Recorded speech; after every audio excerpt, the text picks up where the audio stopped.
Bora lá, pessoal! Nessa aula de hoje a gente vai definir algumas coisas e alguns conceitos de termologia, como, por exemplo, temperatura, equilíbrio térmico e até calor. Mas antes, não se esqueça de se inscrever no nosso canal, curtir e compartilhar e salvar esse vídeo. Primeiro, a gente entende que tudo na natureza é composta por moléculas, que é composta por partículas, né? Que é composta por átomos.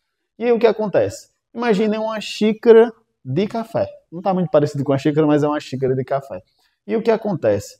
Essa xícara, aqui a gente tem essas moléculas, e conhecemos bem, lá quando você estuda os princípios de energia, lembrando, energia é uma propriedade da matéria, uma grandeza escalar, que tem no seu livro, que a gente pode definir como a capacidade que um corpo tem de realizar trabalho. E cada partícula vai ter uma energia, porque elas estão se movimentando. Então imagine de uma maneira molecular que as partículas dessa caneca, que as partículas do café estão todas se movimentando. E movimento é uma característica de um tipo de energia. Nesse caso, energia cinética, por causa do movimento. Então quer dizer, professor, como as partículas estão se movimentando, elas têm uma característica de energia que a gente chama de energia cinética. O que acontece? Se aumentar a movimentação dessas moléculas, mais elas vão se chocar. A movimentação dessas moléculas, ou a medida dessa movimentação dessas moléculas de um corpo, das partículas de um corpo, a gente denomina isso temperatura.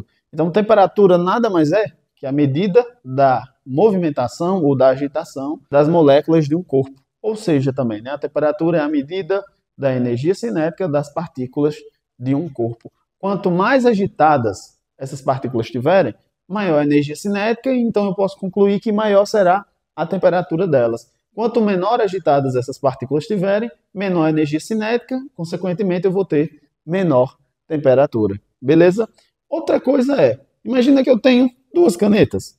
E quando eu aproximo essas canetas, como a gente concluiu que elas têm as partículas e elas estão se movimentando, imagina que eu tenho duas canetas de temperaturas diferentes.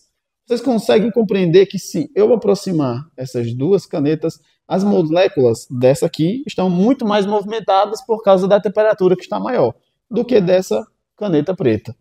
O que vai acontecer ao aproximar as duas? A movimentação ou esse choque molecular que você tem dessa caneta irá se chocar com essa. Ou seja, você consegue compreender que há uma conservação de energia aqui. Vai ser transferida energia dessa caneta que tem uma temperatura maior, porque ela tem uma movimentação maior das moléculas, para essa caneta que tem uma movimentação menor.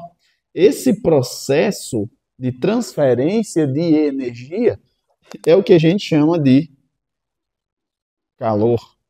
Calor, no caso, então, seria o trânsito de energia, ou a transferência da energia cinética aqui, que vai ganhar um novo nome por causa do aglomerado, ou esse montante de energia cinética, a gente também dá o nome de energia térmica. Energia térmica, certo? E o que vai acontecer? Esse processo de transferência, de colisão entre as moléculas, entre as partículas, ele vai acontecer de maneira até que as duas canetas elas fiquem com a mesma temperatura. Então essa temperatura irá baixar e essa irá aumentar. Mas no final, as duas estarão com a mesma temperatura. Quando se acontece isso, ou seja, a transferência de energia de um corpo que tem uma temperatura maior para um corpo que tem uma temperatura menor, elas vão atingir um estado de temperatura igual, que a gente chama de equilíbrio térmico.